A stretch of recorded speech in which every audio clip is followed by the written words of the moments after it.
the elections. Old business, some of you might have read your newsletter, and the last item of business on your newsletter was something concerning the emergency notices to all the members. I think I'd like to talk about that if possible.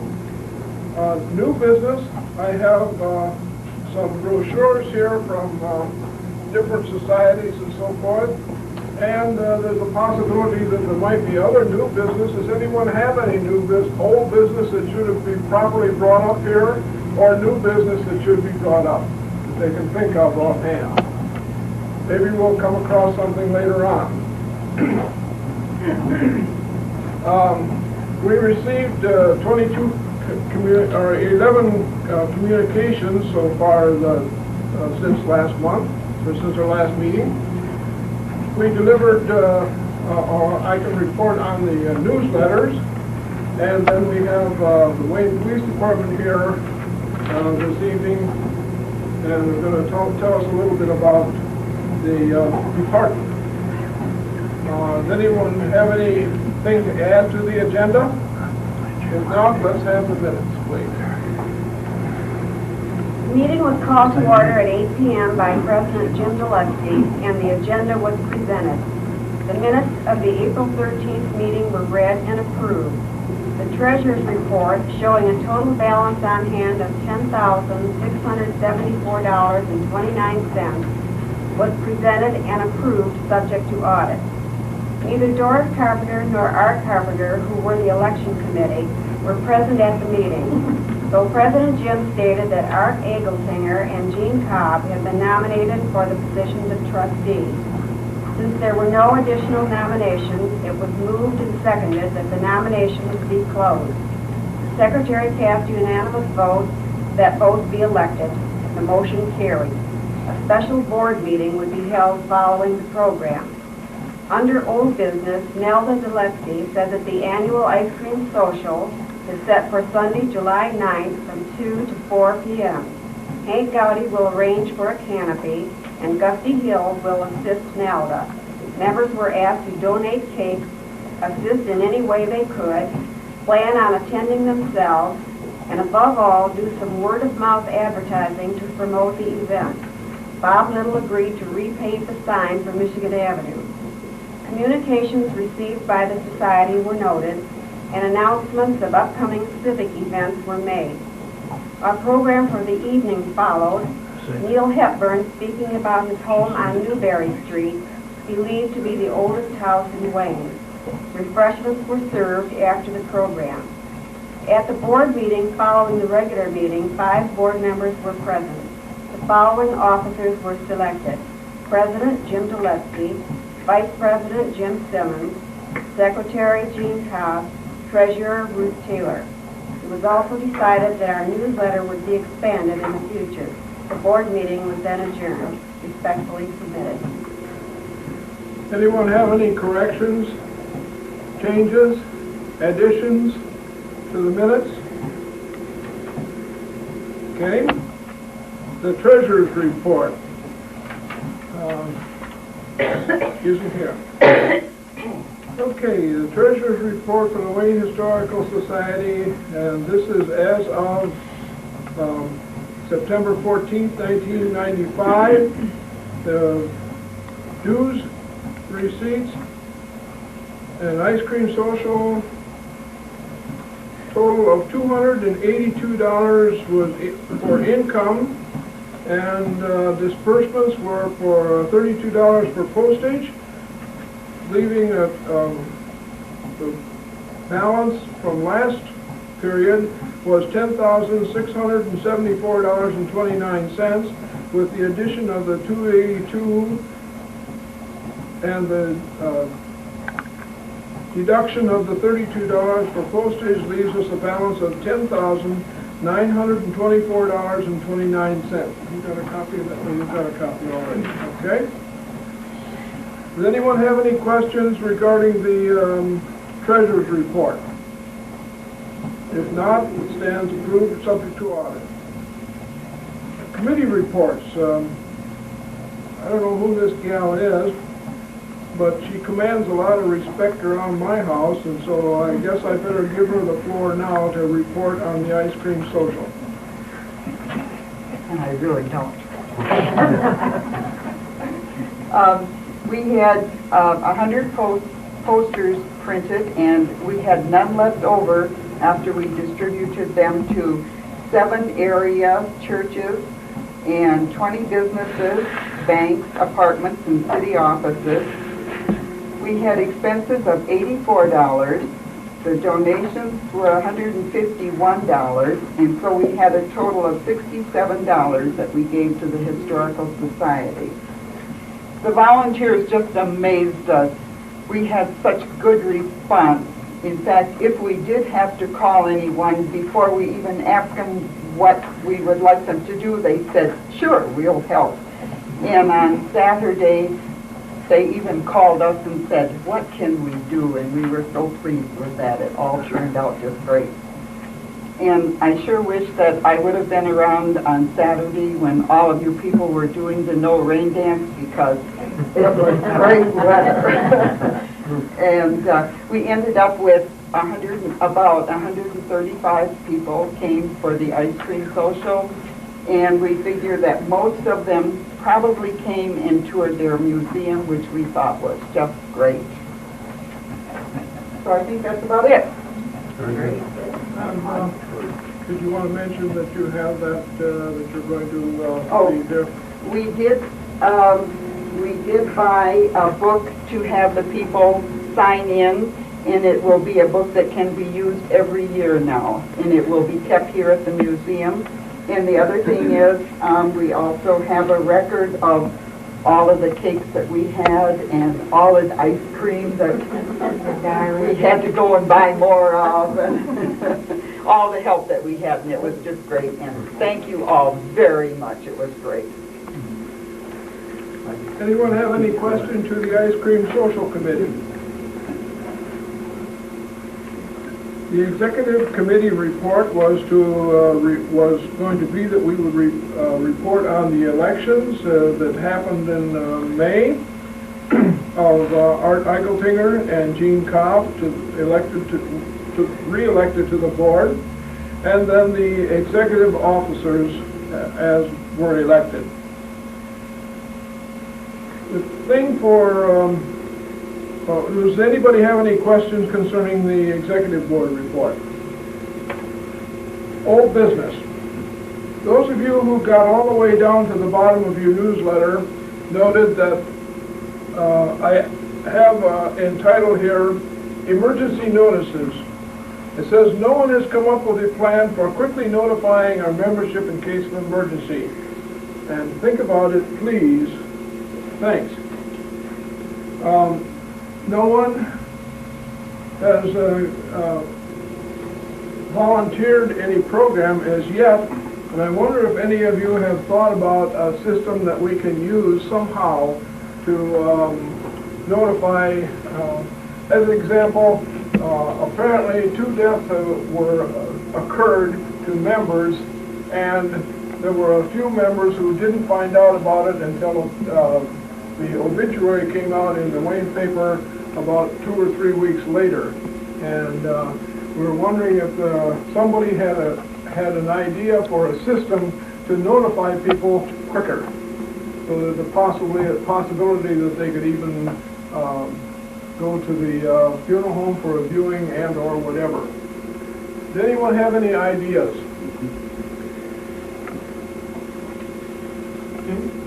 Our church had a fan out, we use. Pardon? Our church has a fan out, or did have, so we're gonna do it again, where one starts calling and then the next one calls, and we have so many people who started it.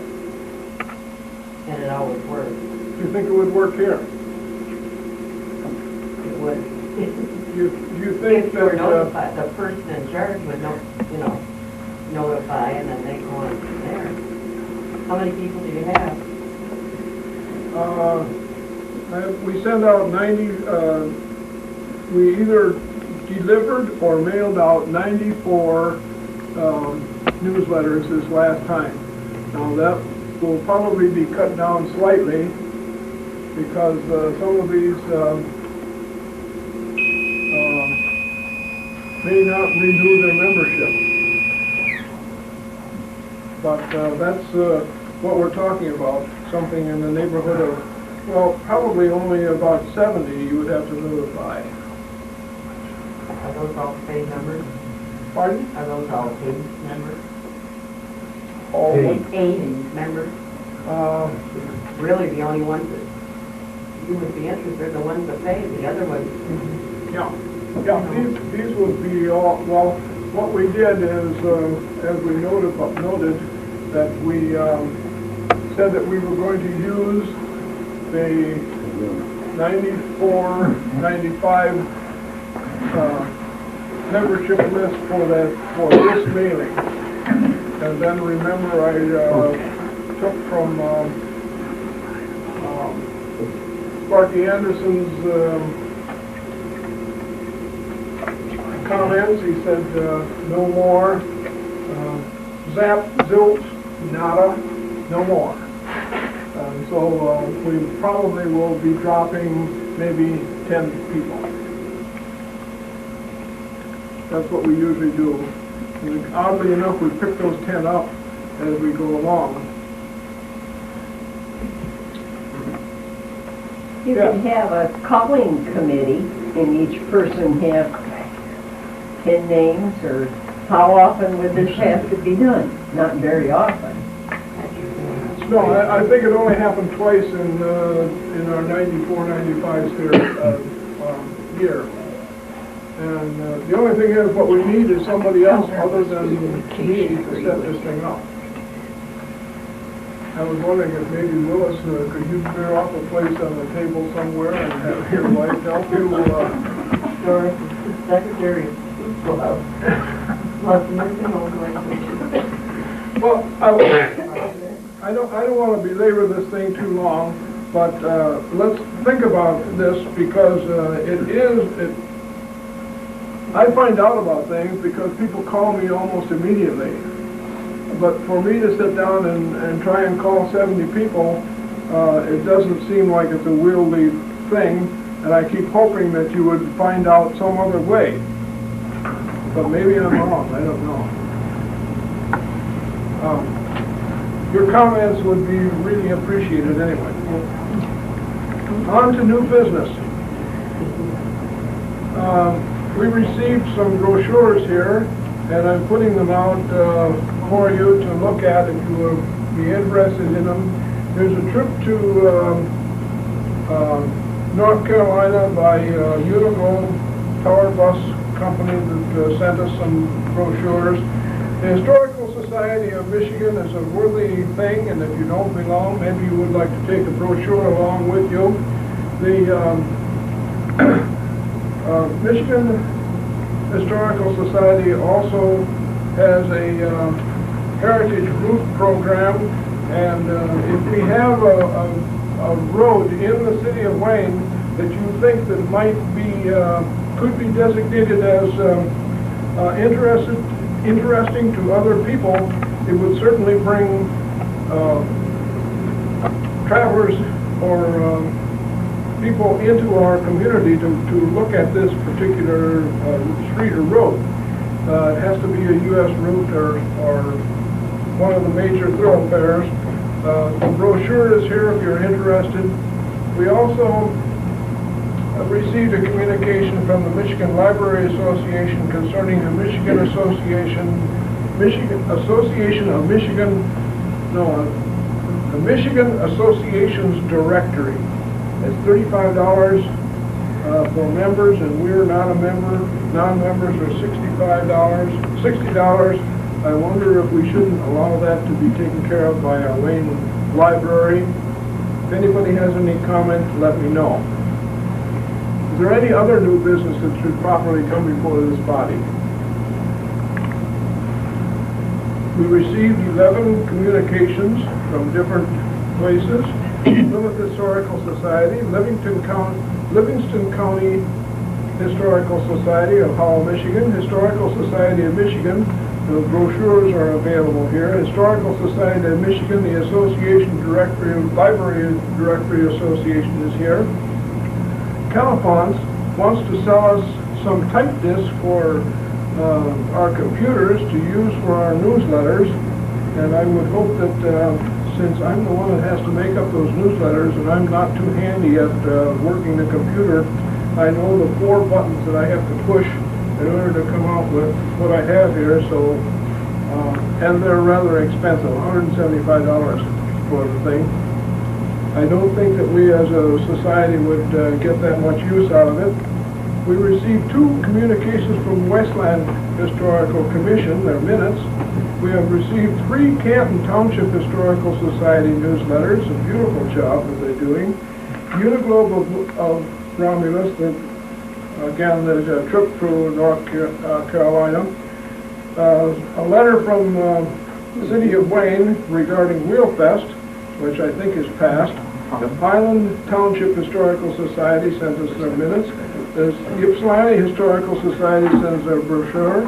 Oakland Healthcare Systems sent a beautiful brochure concerning how they are available to help us as citizens.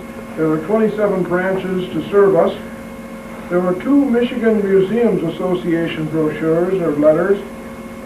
The Heritage Hill Association of Grand Rapids, and they are promoting another item, and I haven't had a chance to read it yet. It's here though, if anybody wants to see it. The Rouge River Association also sent a notice, and Creative Memories wants us to have a brochure like your church directory might have. He wants to know if we would, as a society, want to have something like that. Is there anyone have any comments concerning a brochure or any of the other publications that we received? If not, we either delivered or we mailed 94 newsletters this time, and this consisted of 14 reciprocals, such as the other societies and so forth. We mailed them one and they mailed one to us.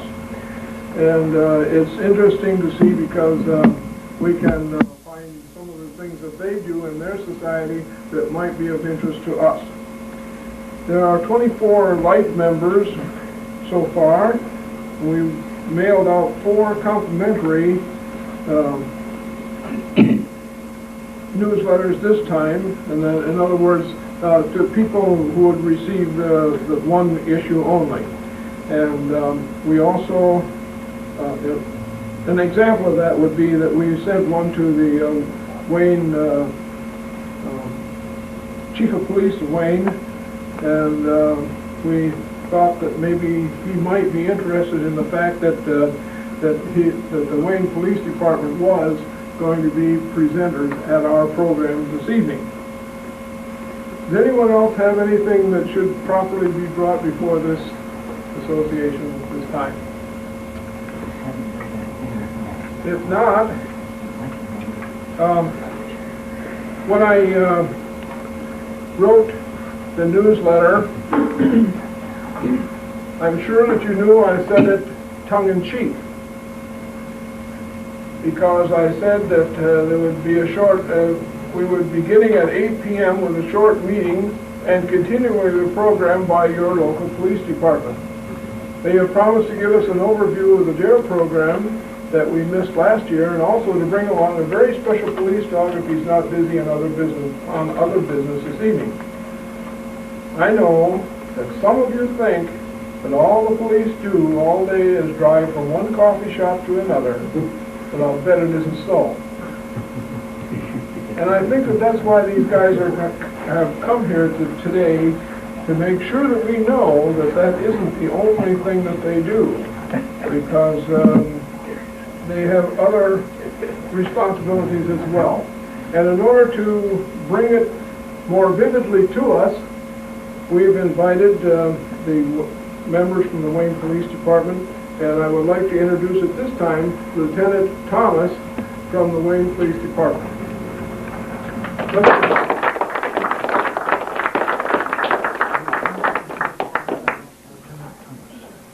very much. No, we don't just drive from coffee shops to coffee shops. We don't even have that many coffee shops in town. And probably in the last 5 years, I might have consumed a dozen donuts. I'm not sure, but we don't do that much coffee and donuts anymore. My name is Keith Thomas. I'm a lieutenant with the Wayne Police Department and currently assigned to the Traffic Community Relations Bureau. At one time, I was the DARE officer. I was Wayne's first DARE officer. When Mr. Doletsky called and said that you folks would be interested in the DARE program, Officer Wolfgram, who is currently assigned as our DARE officer, already had a prior commitment. So that meant that it was my good fortune to be able to stand before you this evening. When I was a DARE officer, I thoroughly enjoyed not only the DARE program, but the opportunities that I had to explain it to different civic groups, the Rotarians and the Civitans, and tonight I get to do it to the Wayne Historical Society.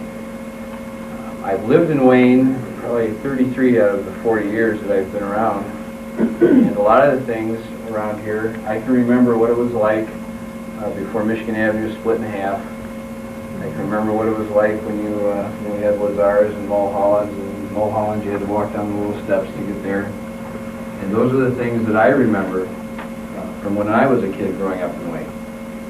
And I come to a place like this and I see a lot of memories that certainly extend beyond that. And they extend to a time when the police department was a much less technical, much more integral part of the community. Everybody knew their policemen. They knew their names, they knew where they lived, and they knew their families. And society changed and things changed. You didn't have a policeman walking a beat anymore, and now he's in a police car. And it's a lot less familiar the police officers are. And that's why it's nice when we get an opportunity like this to come out and talk to a group, especially about a program like DARE, whose goal was, the goal of the DARE program, of course, DARE stands for Drug Abuse Resistance Education. We all know what a problem drugs have become in our society, and we all know that we have very few people that start with a drug problem in their 20s or 30s or 40s or older. They usually start when they're much younger, so that's why the program targeted children. In the DARE program, not a lot has changed in the 6 years since I was the DARE instructor, and Officer Wolfgram currently works out of my bureau, so I feel very comfortable talking to you about this tonight. Officer Wolfgram, like any other DARE officer, had to go to a school for 2 weeks before he could teach DARE. 2 weeks doesn't seem like much, but it's pretty intense 2 weeks. And unlike a lot of other in-service schools that police officers or people in other professions go to, you actually had a chance to flunk this one. It's one of the very few in-service schools I've gone to where I've seen them tell people, sorry, you don't have what it takes. You might be a fine police officer, but you're not cut out to be a DARE officer. So after those 2 weeks of training and in-service training that continues periodically after that, the officer can go out and teach the DARE program, which is an international program. It's not taught just in Michigan. It's not taught just in the United States. It's taught in several foreign countries as well. I believe now it's in all 50 states. For a while there it was just in the high 40s, and I think it's now taught in all the states in the United States. It's a 17-week program where the officer goes into the schools, teaches the exit grade for elementary school. In Wayne, that was the 6th grade for a long time. And when I went to school, it was the 6th grade, and this year it became the 5th grade. That kind of threw us a little curve, but last year the DARE officer doubled up, and so now we're back on track, and the DARE officer instructs the 5th graders. Once a week, 1 hour a week, for 17 weeks, he goes into the school, and he spends that hour in that class, that 5th grader's class, and talks to him about ways to say no to drugs. It's very nice when one of our past presidents came out with the Just Say No program, and I was all for it, but sometimes you have to tell these kids how to say no. A lot of things make sense to us as adults that don't make sense to the kids. But even as adults, we experience some peer pressure. Sometimes we do things just because our peers are doing those same things. I can tell you from experience, there's plenty of times that my wife drags me out to something that I really don't want to go to, but she says, well, so-and-so is going, and these people are going, and I'm going too, and I end up out there. And those are pretty innocent things, and those are really, most of the time, turn out to be fun things. But when someone is telling your child or your nephew or your grandson or your granddaughter, try this, and what they say is, everybody's doing it. Everybody's trying it. It won't hurt you. Look at me. I'm fine. You hang around with me, it won't hurt you. You're a chicken if you don't try it. And most of us, fortunately, know better. But when you're 10, 11, 12, 13, 15 years old, you're sometimes easily swayed. I'm sure you can all think back to things that you did because your best friend wanted you to. And that's where the DARE program comes in. We try and tell these kids how to say no, why to say no. When the officer goes into that DARE classroom the first week, for that first hour of instruction, he just introduces himself. He wears a gun belt with all the goodies on it that the kids are fascinated with. He explains his uniform, then he tells them, I'm not going to wear my gun belt next week, because that's not what we're here for. We're here to talk about drugs and why not to take them, and why not to be tempted into trying them. And that's it. Because the kids lock on that gun, and it's just because they don't see it on everyone's hip when they're walking around town, and that's good. I don't want to live in a society where you can see that. It's nice that the kids don't see it, but they're fascinated by it when they do, so we don't bring the gun to DARE class. For 2 weeks, we go over how to say no, what kind of pressures you're going to face, and the officer becomes very attached to those children. Do we have any former school teachers in here, or current school teachers? These school teachers are very jealous at this time they have to give up for DARE. They are responsible for teaching these children. They're responsible for their test scores. But they're gracious enough to let us have that hour because they think it's important too. And then in 1 hour a week for 17 weeks, this officer gets very attached to these children. And of course, I also was in some classrooms where I thought, this poor teacher comes into this classroom every day knowing that he or she is going to have a bad day, because this is a rough group. Every once in a while you get a class like that. Those kids become very important to you. And at the end of that 17 weeks, when I've gone through all these different lessons with them on self-esteem and how to say no and what you can expect, and we have a role model lesson also. We're bringing role model students from high school. When I go through all that with them, at the end of the 17 weeks, I kind of panic a little bit, because now I've got to let go. Now I have to hope that those 17 weeks made a difference. Because when you choose a DARE officer, like Officer Wolfgram is currently doing it, we don't put up a list and say who wants to be the DARE officer.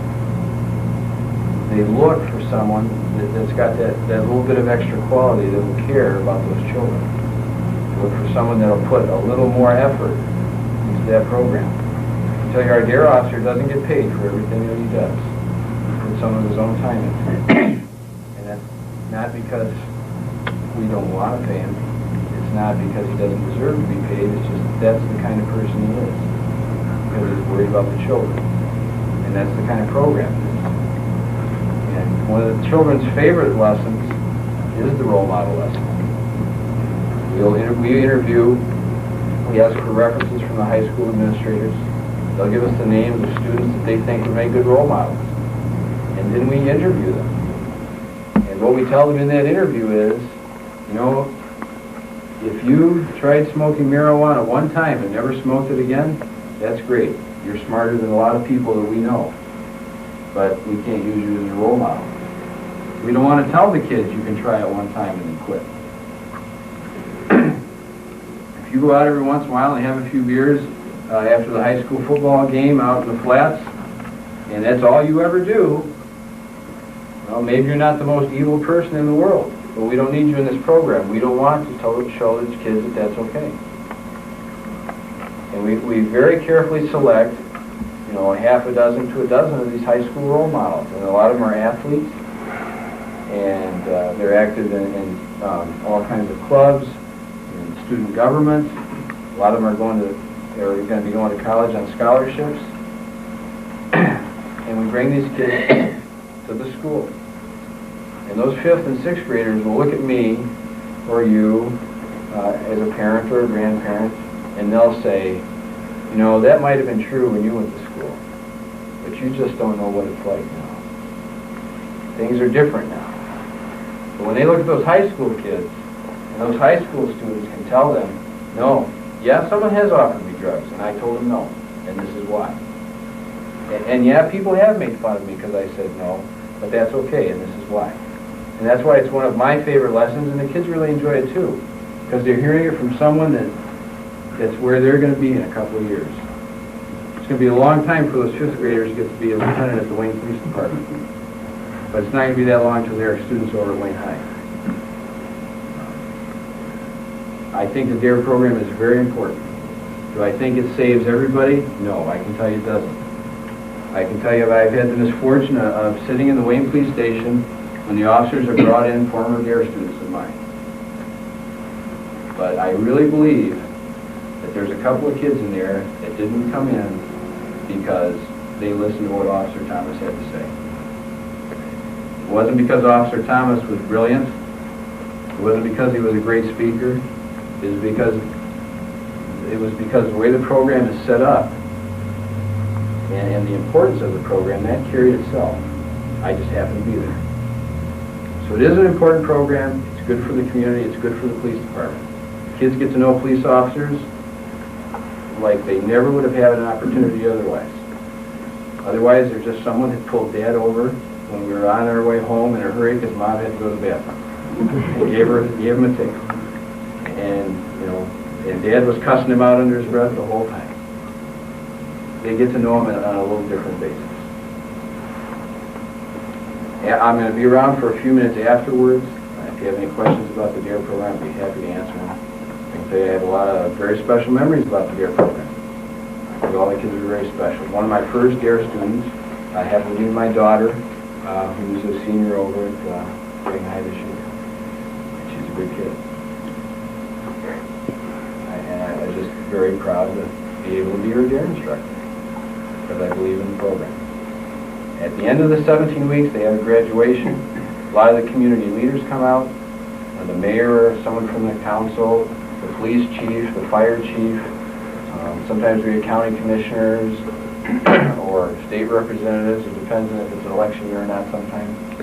And they come out, and the parents come out to hear what their kids have to say. And each child has to read an essay of what they learned from the DARE program. And some of them will break your heart because they really cared about what that the officer put that effort out for. And you can tell when they're reading those essays that they got something out of that class. So that meant that I got something out of that class. So if I got something out of it and they got something out of it, I think it's a worthwhile program. And I think every once in a while there's one kid that's teetering on the brink that we can pull back. So I'm all for it. And like I said, afterwards, if you have any questions on the DARE program, I'd be happy to answer them for a few minutes. Do they have kids coming from other schools trying to interrupt your system if you No. You know, selling drugs and so forth here? In Wayne, I can tell you that I don't think that that's ever been a problem. Certainly not enough so that we've noticed. It does, every once in a while, does someone sneak into our system and sell drugs? Probably. If you ask me, do we have a really serious drug program in Wayne, or a drug problem in Wayne, I would say no. But it just depends. Because if it's my son that's taking drugs, then it's a serious drug problem.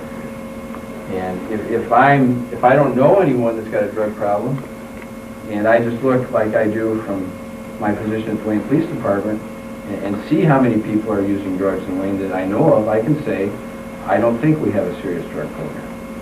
But if it becomes my niece or my nephew or my daughter, then it becomes a lot more serious.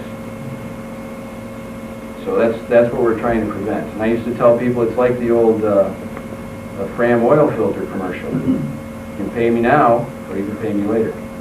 So we can either get these kids now before it becomes a problem, or we can just pay for the whole engine later on. We'd rather pay for the oil filter now. Okay. I have a question. Yes, ma'am. When you go in to speak to these fifth graders or sixth graders as of last year, do you speak to one class at a time, or if the school has 3 fifth grades, do you lump them all together? Let me tell you, and I think as a former school teacher, you know that it would be a disaster if we lump those kids together. Right. We take them one class at a time. So the officer goes from school to school. Often he'll have lunch with the children. And I used to have my... That's brave. Yeah. I used to have my one of my children pack a lunch, the same lunch that they had. So when I sat down at that table with those kids, I had the same peanut butter and jelly sandwich that my son was having that day, in the same little juice box. And we talked about what they were going to be for Halloween. They thought that was just the greatest thing in the world, that I would do that. And it didn't hurt me at all. I enjoyed it too. But you know, we do them one class at a time, because I'm a police officer. I'm not a school teacher. I didn't sign up at Wayne PD to be a school teacher. It's a tough job. And that 2 weeks of training and my demeanor fixed it so that I was qualified to instruct those children on a very narrow field for 1 hour a week for 17 weeks. And a small group, one classroom. If you lump a bunch of kids in there, it gets tough for anybody. But it would be especially tough for a police officer to do 60 fifth graders or sixth graders. And there's some groups where 20 was a chore at times.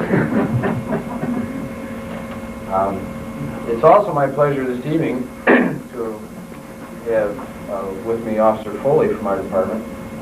Officer Foley has 14 years of experience as a police officer, and I'm a little envious of Officer Foley, because if I was in his position years ago, I wouldn't be Lieutenant Thomas now. I'd still be Officer Thomas, and I'd have a partner just like Officer Foley has. I'm very, very impressed with what the canine officers do in our department, and the dogs themselves. If any of you are animal lovers, I am. That's probably why I'm hooked on these dogs. What we have, in addition to Officer Foley, is an experienced and certainly valuable police officer in our department, is he's also a dog trainer. So not only does he handle this dog, he helps train dogs from other departments. And I think, without me taking up any more of your time, I'm going to let the expert tell you what the dog can do and can't do. This is Officer Foley. Thank you. Years, I was blessed in having 10 years of experience as a canine officer. And my partner, my friend, this is my second dog. This is Cuffs.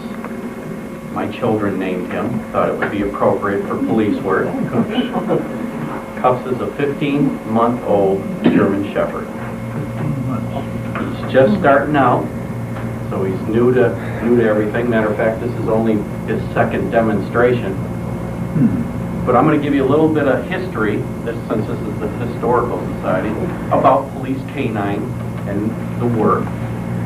Back in the late 1800s was documented the first police dog used, and that was in Britain. And then in the 1900s, in the early 1900s, Germany started dogs for protection work. And the reason that German Shepherds got the name police dog is because Germany was known as a police state. Their army was called the police department, so they would call them the police dogs. And all the dogs were used for was for biting people.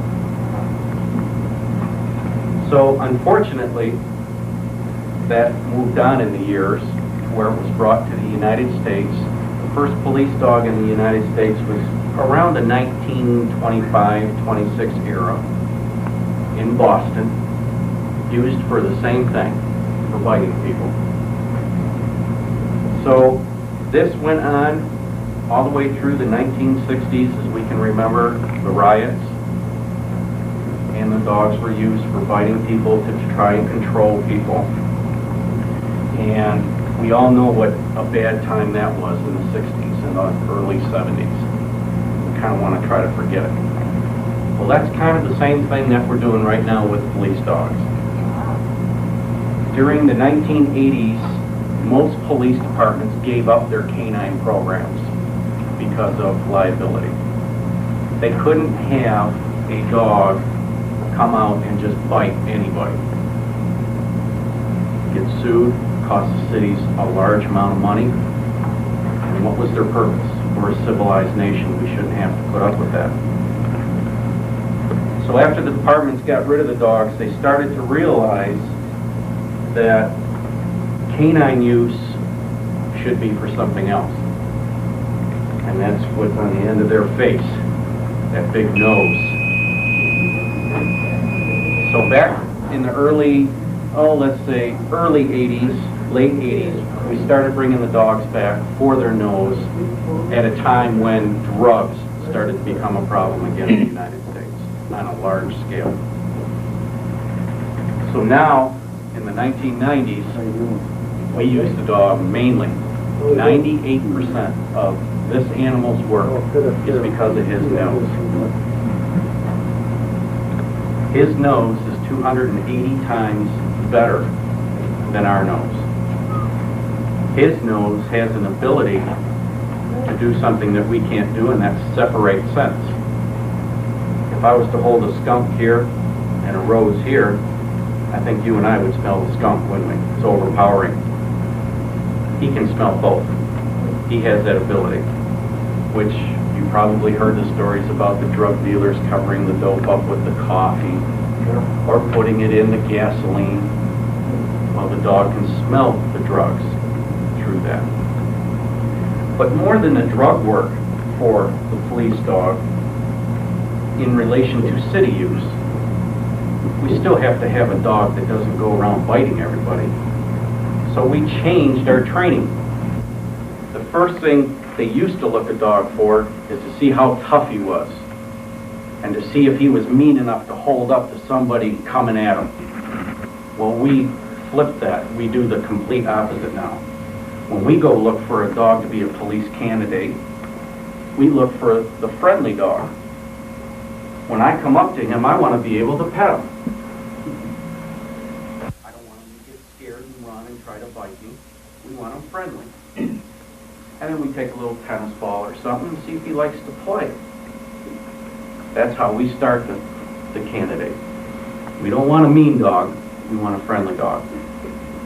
And then we also do something now that wasn't done years ago, is there used to be that old theory that if we taught manners or obedience to the dog, that would break his spirit. Well, now this is the 90s. We teach obedience and manners first. He is to behave just like this. You don't see him getting up, trying to run around and jump all over everybody. You obviously see he's not coming around trying to bite anybody. And it's because we teach them obedience first. And they must pass this phase on and off leash before we now go to the police school or the police training. Once they pass the obedience, we start to use that thing on the end of his face, that nose. Cuffs will be certified in 7 different areas. You'll be certified in area search, article search, tracking, narcotics detection, building search, vehicle search, and handler protection. That word I was telling you before about biting people, we don't use that anymore. We call it handler protection. With his nose, tracking is probably the biggest thing that he will do. And tracking is simply to follow the footsteps of a human from point A to point B. Last week in the city of Westland, we had a 52-year-old woman who was very despondent on a lot of medication, left her home and was walked into the woods to end her life. And cuffs and I were called. And we did a track and we located that woman in the woods safely. But when the officers got there, they had 3 miles of woods. You can imagine how long it would take and how many officers it would take to check 3 miles of woods. Plus at night, you could walk by the person if the person doesn't make a noise. Cuffs, it took us 17 minutes and 3 officers. In narcotic detection, you could imagine something the size of a pebble that these dope dealers are carrying around. Just this room alone, how long do you think it would take all of us to turn everything over and find it, take the vents apart, the ceiling apart, to try and find that narcotics? It would take a tremendous amount of time. Take a lot of people to do that. Cuffs could search this room in 5 minutes and tell me if there's narcotics in this room or not. So you can see the use of the canine, how it helps the police department as far as manpower, as far as money that it would take to conduct these searches. And also, when we do search warrants in homes, we don't have to tear the home apart. We can let the dog tell us where the stuff is. What used to take 3 to 4 hours to search a home now takes 35 to 40 minutes. So you can see the use of the dog and its nose, how it helps. Like I said, Cuffs is my second dog. I had another dog that I semi-retired due to medical reasons. His name was Caesar. In Caesar's short career of 8.5 years, he seized in the area of 22 kilos of cocaine, about 5 kilos of heroin, and $1.6 million in narcotic-related cash. All that money was turned back to the police department for enforcement. Didn't cost the taxpayers 1 penny. The dogs that you see before you, Cuffs, and we have another dog named Bullet with Officer Wojcik. The dogs, the training, the feed, the vehicle. Some of you might have seen our brand new Ford Explorer that we're driving around. Did not cost the taxpayers of Wayne 1 penny. This was all paid for by the dope dealers. You can see that what they create, taken in from the drug dealers, we put right back into our department. I'm going to show you a little bit of Cuff's work here. I'm going to have Lieutenant Thomas hold him for a minute so he doesn't cheat. I brought a very small amount of marijuana with me. I'm going to put it somewhere that he can't hurt anything.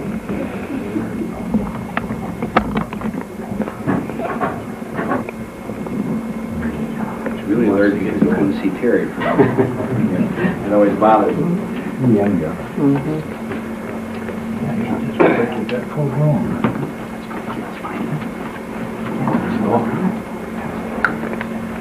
Up there and find that thing you hit.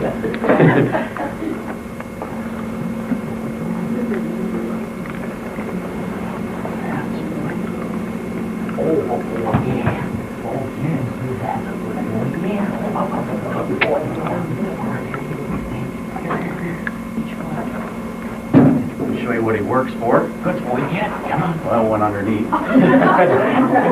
Good boy. That's good boy. Well, it's under there. But he works for his ball. Good job. And you can see that whole search from here to there took 30 seconds. Good boy. Come on. That took 30 seconds to do that search. You can see, thanks. I reached my arm there and went, whoa, no. Give me my ball. And lastly, we talk about handler protection. Cuffs is taught to protect me if I get jumped. Cuffs is taught to apprehend a person that is fleeing if I tell him to. And some people seem to think, well, that's kind of cruel to put a dog onto a person. But thank you. Shoot the person that got a gun. Shoot the dog. So, but if you would think about this, in this day and age, sometimes we have criminals who do something bad enough that if we allow them to flee and continue and stay on the road, they may harm somebody else. That's right. That's one option, isn't it? The problem is these days is you do not shoot anybody unless our lives are in immediate danger or somebody else. But we do have another option with the canine, is we can let the dog after him. And if the person gives up, the nice thing about this over a bullet is if I shoot at somebody, I cannot call that bullet back, can I? If I send this dog after somebody and he says, okay, you weren't kidding, I give up, I can give him a command and he's back to me without touching the man at all. And it all has to do with the control that we put on these animals. We do not allow these animals to make a decision. I make the decisions for him. He does not act on emotion, he acts on command. So as far as Pups is concerned, everybody is friendly. Everybody is a friend. Everybody can come up to me and pet me until I tell him, no, Cuffs, that's a bad guy, I want you to bark at him.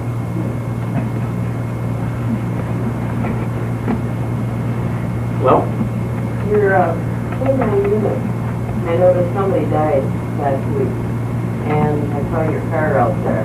What did he do? Did he go in the house? They died, they were called by the police because they thought the man had died inside. Right. Which he had. Cuffs, when he's sent into a building to look for a human, he will tell me where that person's at. Then I will make the decision whether he continues or not. You let him loose? Sure. Oh. Yes, he will be loose off leash. Now, the way that we do that, let's say we have a business that was broken into. What we do is we give warnings. By law, we must give 2 warnings. We train that we give 3 warnings. And that gives the person a chance to come out that maybe somebody's there that should be there. But also, the dog never gets out of the sight of the handler. So, like I was just telling you, if at that last second, let's say we have a deaf person who couldn't hear my warnings, the handler can call the dog back. Yes, sir. How does the dog know? New designer drugs come out that these laboratories come out Sure, with. methamphetamine. How does the dog like the methamphetamines and others besides those? Everything puts Is off an the odor. dog, how do you teach the dog that that's a bad drug? That's a good question. Because how many do you think that we have to give drugs to the dog in order to find them? I would think that you'd have to teach the drug what marijuana smells like and what coke smells like, and only does it heroin and. Absolutely. Everything has an odor. Cocaine, heroin, methamphetamines don't have much of a smell, because if you was to wave it in front of a human nose, because I've done it, I can't smell it. But we know that it puts off an odor because the dog will react to it. And how does he know that? Because in training, we put it out for them. Well, we start off with marijuana, obviously the easiest drug, and the safest drug. If any drugs get into this dog's mouth or nose, I have 20 minutes to get him to a veterinarian or he will die. This will kill him quicker than it will a human being. Yes. So the handler has to be aware in training where everything is at. And he has to teach that dog to react to that odor. So when these new things come out, We bring you it alert up. the dog to that. Yes, we do. Can't they coat these, like, say speed, can't they coat it with something that? Now, remember I was telling you about okay. the separating Yeah. incidents? Mhm.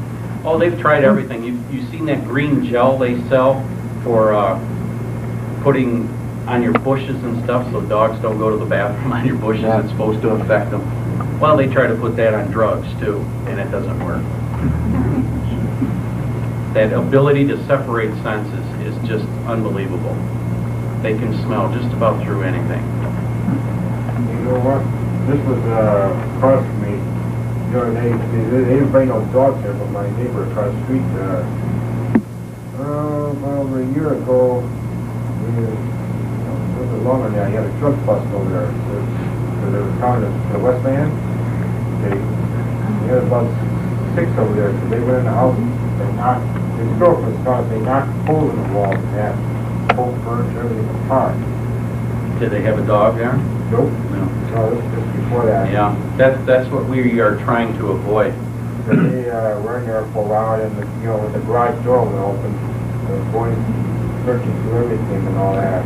Yeah, that's what we're trying to avoid with the dog. Cutting that time down and cutting the destruction down of the property, because it doesn't do any good for the police department to destroy a home if they don't have to. These were undercover. Because you may want to sell that home. This was undercover cops there. Sure. Yeah. And unfortunately, we have found narcotics in some of the most unbelievable places. In walls, in ductwork, This is what they attics. went through. This neighbor of mine here, his girlfriend Bobby, so they were in there, poking into it, smashing things in there, walls and everything. Sure. If that drug dealer has a history of hiding stuff, that's probably why they tore it apart. Yes, sir. Where did you work prior to coming to Wayne? City of Highland Park. And how did your interest and rapport with the dogs develop? I started that I was in a narcotics unit in Highland Park. I was there for a couple years, and what this gentleman was just talking about, I was tired of us taking 4 and 5 hours searching a house and not finding narcotics. Because the dope dealers were becoming so ingenious that just from human eyes, we could not find the narcotics, and I know we were losing a battle. So I saw the City of Taylor Police Department had a canine unit, and I went and watched him, and he got me interested in it, so I did some research, and I drew up a proposal for the City of Highland Park, and they thought it was a great idea, especially when they found out it wouldn't cost them nothing coming out of drug money. And that's how I started. Very good. We're glad you're here. Don't get excited now. Now, what if there was some drugs hidden up in that exit sign? How would the daughter go? He'll jump up. Oh, yeah. Yes. He'll jump up and let me know, hey, it's up high. So that'll give me, at least, it's true he may not be exact, but at least it gives me an area instead of going this whole room, I can concentrate right here. Yeah, he'll tell me, he'll raise up and do that kind of stuff. Yes, ma'am. You mentioned building search before. Are they trained, say when you have a notice of a bomb scare in a public building, do you use them at all? The dogs that we have here in Wayne are not trained for bomb detection. And the reason for that is a bomb detection dog must just do bomb detection. And the reason for that is, as you saw Cuffs, when he got close to the narcotics, he wanted to become aggressive and lunge at it and try to get to it. Well, you can't have that for bombs. You have to have a very passive dog. When a bomb dog gets close to a bomb, what they do is they sit and they don't move. But they do have them. Yes, they do. I just remember Matter in of the fact, we past. train some for the Wayne County Airport. Is that right? Yes, ma'am. It takes so long when you do. Well, it's not practical for a city like Wayne or Right. surrounding cities to have a bomb dog because it just doesn't happen that often to maintain them. But we do have Michigan State Police, and like I said, we do train the Wayne County Airport Police. They're right here. If we do have a bomb problem, they're 5 minutes away. Well, I just wonder, because of the sense of smell, how you could teach them to differentiate and what. Right. Well, you know, you can teach a dog to indicate on anything that you train with. If I want to train him to find baloney, then I can do that. And that's all it is. We put the drugs out separately. We teach them to react. And when they do react, we give them a reward. It's all a motivational system.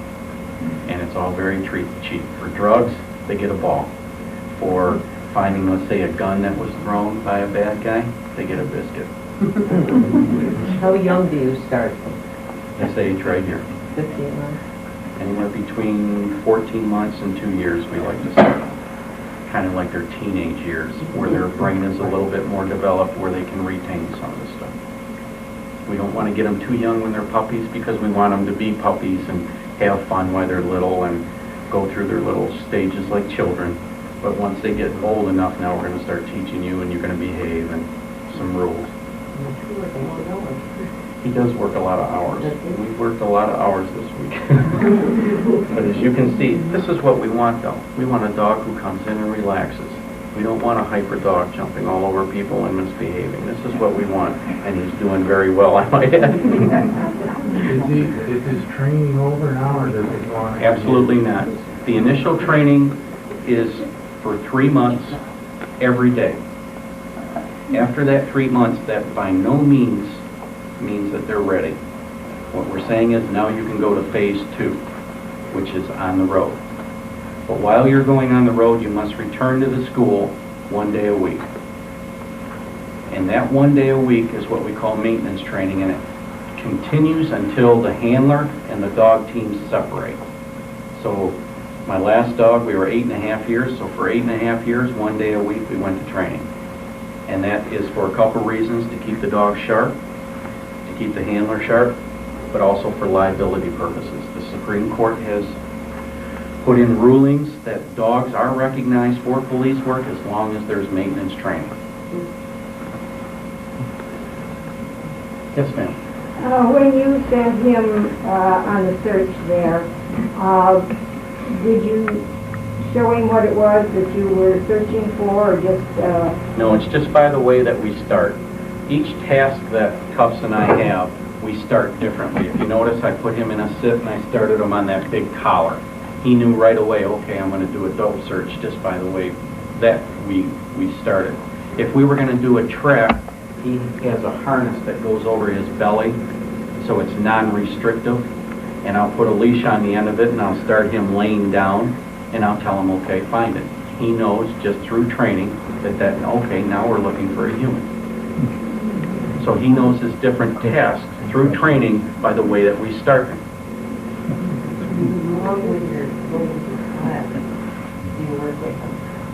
Well, yesterday we were in training.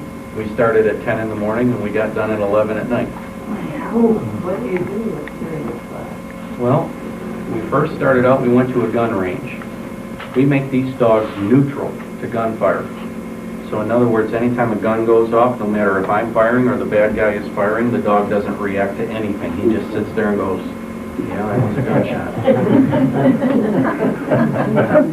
You can see that in the heat of a gun battle, or unfortunately if that does happen, we can't have a dog jumping at us. He could get us both killed. So they must be neutral. And this again is going back to where we're saying we don't let them make no decisions. And after we spent 3 hours on the range yesterday, then we had the Monroe School, which is now vacant. We are using that for canine training until it is sold. And we did some narcotic searches, and then we did some building searches, and we did some obedience for a while. Now obviously in all that time you're not using the dog every minute. They have to have breaks too. You know, once they do some tasks, they get very tired, we have to give them an hour break. So in that hour, we make the handlers be the bad guys, so they understand what other dogs are doing. So they understand if you send your dog after somebody, you know what it's going to feel like because you're going to play that role. And it gets them thinking at all times. Is the dog rewarded for... Absolutely. Cuss is wearing 2 collars. You'll notice he's got a heavy leather collar and he's wearing a chain. They sometimes call them choke collars. We don't like to call them choke collars. The reason is if you choke a dog, you're not using it properly. The reason for the chain is when they're puppies, mom comes over, grabs them by the side of the neck, bites them and shakes them to let them know, you were a bad puppy. Well, we tried to carry this on by the collar use. With a quick jerk and a release, it's like a snap on the neck. That is letting them know you did wrong. We tell them no. But then we show them what they did wrong. We will guide them. And then the most important, we praise them. Good boy. Everything is motivation with these dogs. We do not allow a handler to strike his dog or to kick his dog. If a handler is caught doing that, they are out of the program immediately. We have had guys in the program for over a year, year and a half. We caught them kicking their dog. They were out. We called the police department and said, that person is no longer a dog handler. They gave a lot of time up for one incident. We don't allow a second incident. We cannot have a dog beaten, and that is not the proper way to train, just as children learn. They don't learn from beatings. Does the dog live at the police department? No, he doesn't. He lives with the handler in the house. We insist the dog live in the house and not in the basement, closed. He must live with the handler upstairs with them. A couple of reasons for that. Sociability, plus a dog that is left outside can be teased. We don't want a dog that's teased. So he is going to be in the house with us. With your children? Yes, ma'am. I have 3 kids, and like I said, I have a second dog, so I have 2 of them. He sleeps in my son's room. My son and him are inseparable. And the other dog, my first dog, Caesar, he sleeps in my room with my wife and I. Sometimes we gotta push him out. These dogs here are no different than anybody's dog at home as far as being friendly. They'll snatch cookies or meat off the table just like any other dog. We want them to relax at home. We don't want them on the job. We don't want them being forceful. We don't allow them to bark unless we tell them. We don't allow them to go to the bathroom unless we tell them. You can see if you go into a public building, you don't want a dog going to the bathroom in here. So he goes when I tell him he can go. There's a lot of stress and control put on this animal. So you can see why at home we want him to relax. At the station, he relaxes with the officers, their buddies.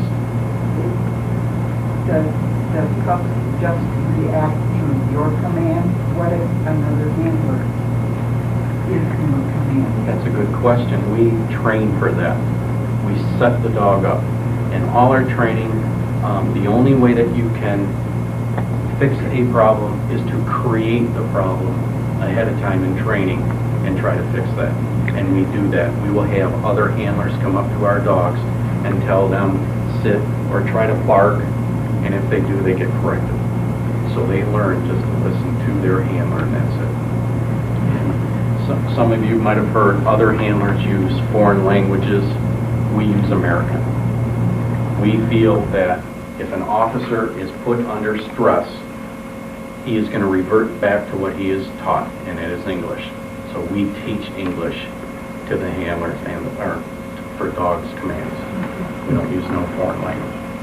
Do they ever get under so much stress that they can no longer function? Yes.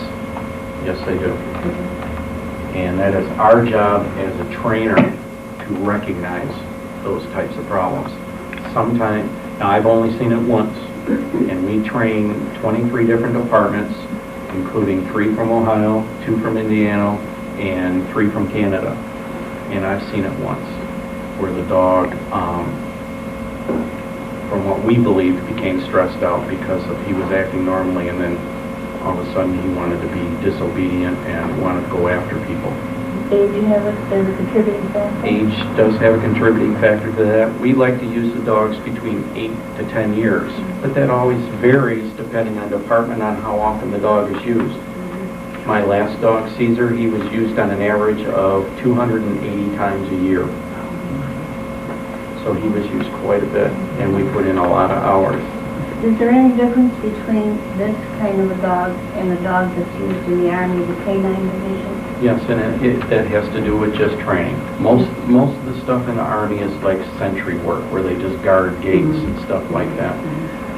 And also in the Army, they can't have a dog live in a house because they have too many handlers who come and go. So it's a different type of training. And this is what we recognize now. We have to train different for the city police use. We have to Cuss and I are going to end up doing anywhere between 35 and 50 public demonstrations this year alone. That has to go from the kindergarten class to the senior class. And we must have a dog this way than trained like an army dog where he's more, and you could see with an army dog, the dog isn't really attached to the who's ever handling him. He's just going through the motions, where we love our dogs and our dogs love us.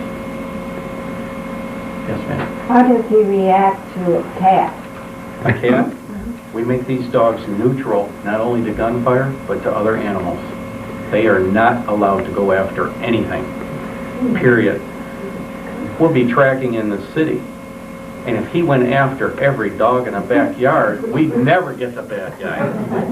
He'd be stopping at every fence and introducing himself. So we can't have that.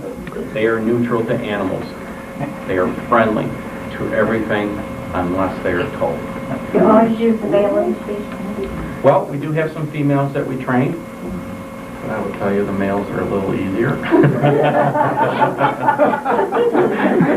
All our dogs that we train are spayed and neutered, so they stick to business. We're not in the breeding business. We're in the police dog business.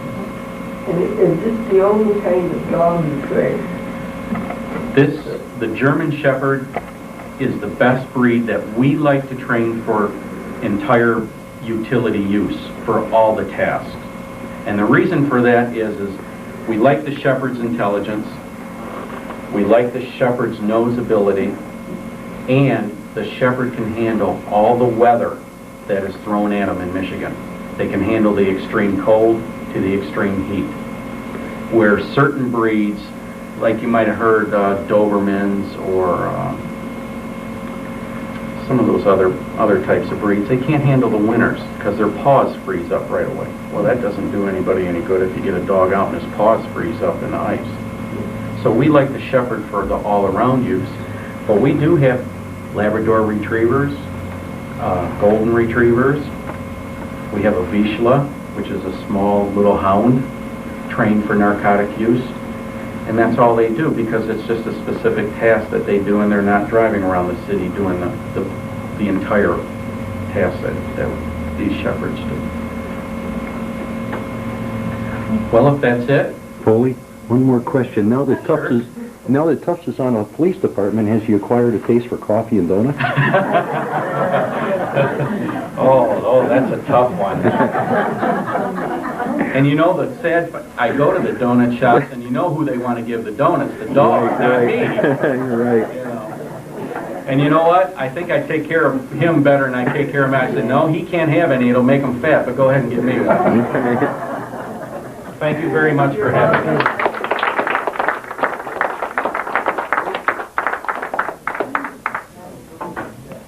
I think they turned out very interesting. Apparently you also, because there were a lot of questions here concerning the dog handling. And we're very happy that we had your lieutenant to bring the DARE program to us. I hope that we understand it a little better now as parents or grandparents. It's always kind of a mystery as to what's happening with some of the things with the police department. And maybe someday we'll be able to get one of the detectives to come down and tell us a little bit about something that they do that would be different than the other departments, such as traffic and safety and dog handling. I want to thank you two for coming. I believe that, I hope that the gals are about ready there with our treats. Refreshments. We're ready with the treats then. And so, does anyone have anything else that should properly become before this meeting? If not, then I think we stand adjourned. And let's have a cup of coffee and a little conversation.